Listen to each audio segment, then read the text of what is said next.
Je vais utiliser la synthèse vocale de DisVocal en surfant sur internet. Alors je lance DisVocal. SD Vocal, un seul clic.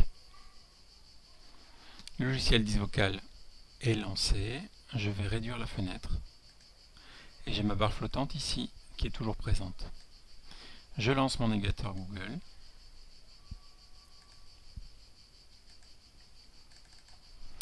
Je vais chercher Histoire, Louis IX, Aigues-Mortes.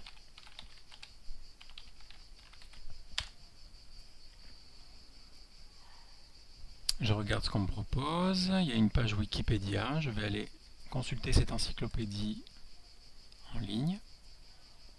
Clic gauche sur le lien.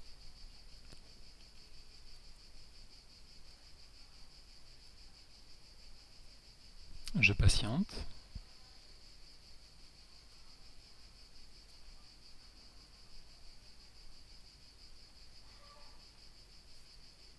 Alors là, j'ai pris la page Aigues-Mortes. C'est une erreur de ma part. Je vais chercher Louis IX et Aigues-Mortes.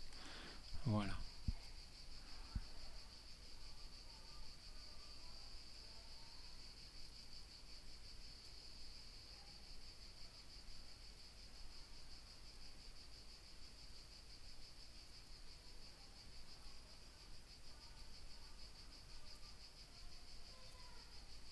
Je sélectionne le paragraphe, le texte du paragraphe, et je fais ici lecture sur la barre flottante de synthèse vocale. Alors, je vais prendre tout le paragraphe.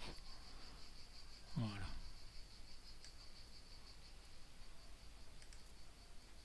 Je clique sur le triangle. Une longue histoire. Louis IX et Aigues-Mortes, une longue histoire. Louis IX, ou plutôt Saint Louis, roi de France, sera l'un des fondateurs et des combattants des croisades en Terre Sainte au Moyen-Orient au XIe siècle. Pendant que les chevaliers et les soldats montaient à bord vers des terres lointaines que les chrétiens voulaient reconquérir.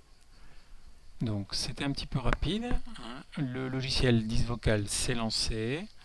J'ai accès donc au texte via la synthèse vocale.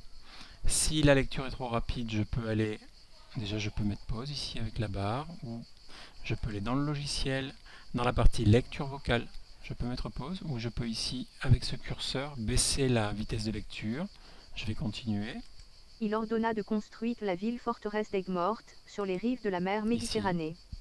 Cependant, la ville commence à peine à se lever quand Louis IX part pour les croisades. À son retour, elle a une forme de citadelle. Guerre et religion continuent de marquer l'histoire de la ville. Dans les options, ici, configuration, synthèse vocale, on a ce petit onglet ici, ouverture de l'éditeur au démarrage de la lecture. On peut choisir de le cocher ou de ne pas le cocher. S'il est décoché ici, je vais le faire, je le décoche, je ferme, je réduis la fenêtre de DisVocal, j'arrête ma lecture, je choisis un texte, donc toujours le même, je vais prendre ici ce morceau, là, et je vais écouter ce morceau. Louis IX et Aigues-Mortes, une longue histoire. Louis IX, ou plutôt Saint Louis, roi de France, sera... Donc là, la synthèse vocale s'est lancée directement, sans ouvrir l'éditeur de DisVocal. Je suis resté sur ma page internet. Je peux mettre pause avec la barre flottante, reprendre la lecture où je l'ai arrêtée. Sera l'un des fondateurs et des combattants des croisades en Terre Sainte. Si je veux lire un autre extrait, je dis arrêt. Je choisis par exemple un mot. Double-clic sur le mot, lecture. Citadelle. Si je veux réécouter ce que je viens d'écouter, je clique sur le disque vert. Citadelle. Donc c'est donc l'utilisation de la barre flottante de DisVocal pour utiliser la synthèse vocale sur internet, pour lire, pour écouter le texte d'articles trouvés sur internet.